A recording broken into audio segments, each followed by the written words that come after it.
The CEO of Toyota, Mr. Toyota, and I'm sure it's a completely accidental coincidence, I think his name is spelled a little bit differently, took some heavy shots and threw some shade at Tesla. And just to give you a little bit of context, these comments were not private.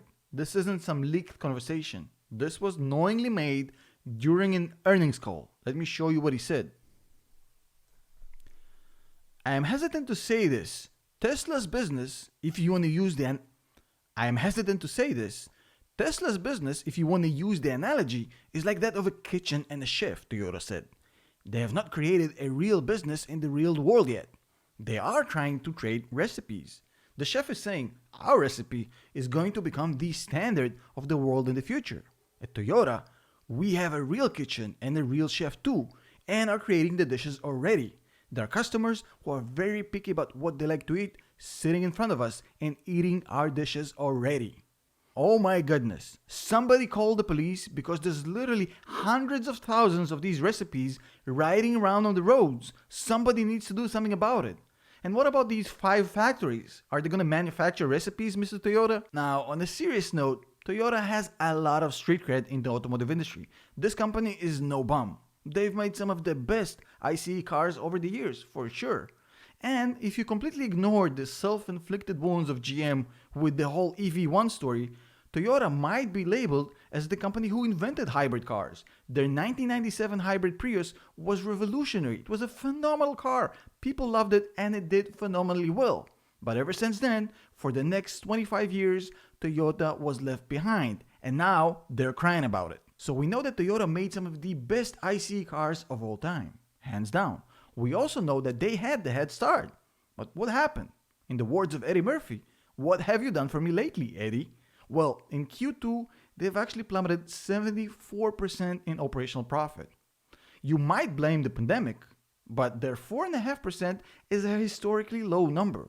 If you compare it to Tesla, who actually grew during the pandemic and had a 25.5 gross profit and 5.5 operational profit, the pandemic is definitely not a factor. There has to be something else. But what is it? And a quick reminder from Mr. Economies of Scale. Now, Mr. Scale would like to remind you that the more cars you produce, like Toyota, the easier it is to be profitable. The less cars you produce, it's harder to be profitable. That's the economies of scale. Nice to meet you. Now, if Tesla is more profitable with a fraction of the cars that Toyota sells, that means something. That's a compounded result of the point I'm making here. Toyota is in deep shit.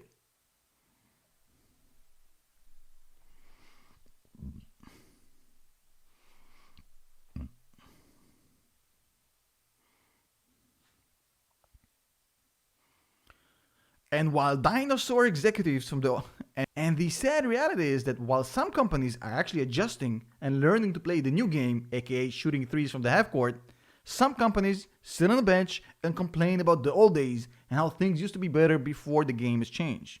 That, ladies and gentlemen, is a recipe for obsolescence. And this is exactly the kind of recipe I think Mr. Toyota is actually talking about. And while Mr. Toyota is using some sort of a weird kitchen and recipes analogy, I think you might need to be Japanese to understand what he was talking about. I think he has the script flipped backwards. It's not Tesla who are selling recipes, it's Toyota.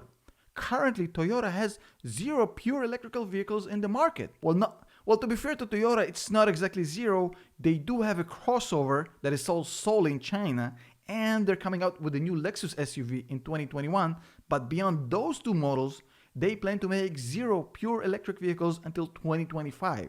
That is insane, especially if you consider a company like VW, which is a prime example of a company who is adjusting, who plan to release 1.5 million cars in that year. The differences are enormous in how these companies perceive the future. I think Toyota is having a bad recipe. Also, for fairness sake, we have to mention that Toyota does have a fuel cell car, which is sold solely in California and only if you own a hydrogen refueling station. I don't really understand that car, but as a mass production vehicle, they don't have and they don't plan to have a fully 100% electric car by 2025 mass produced across the world. And that's a huge mistake. So why is Toyota so salty, really? I think the reason can be explained better with an analogy. I think Toyota is England. Well, the England of soccer. They invented the game, but now they suck at it. That's pretty much Toyota. They invented the hybrid 25 years ago, and now they are left behind. Toyota actually invested in Tesla. They had it. And yet they sold it. In 2017, they liquidated all their Tesla shares for a nice profit, but they missed a huge jump. Not to mention that Toyota actually sold the Fremont factory to Tesla for pennies on the dollar. What a mistake. And in my opinion, and by the way, everything I said in this video is strictly my opinion, do your own research, blah blah blah, I think Mr. Toyoda's comments show complacency and arrogance. I think he's missing the point here. The ship has sailed and they're left standing on the dock. They're about to get hit by Xpeng, by NIO, by Tesla growing, VW.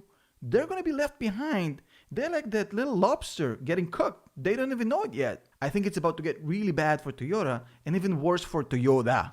I think Toyoda is on his way to flipping burgers, telling his co-workers how the electric vehicles are a sham and it's not a real product in the real world. Well, guess what? Flipping burgers is. So good luck to you, buddy.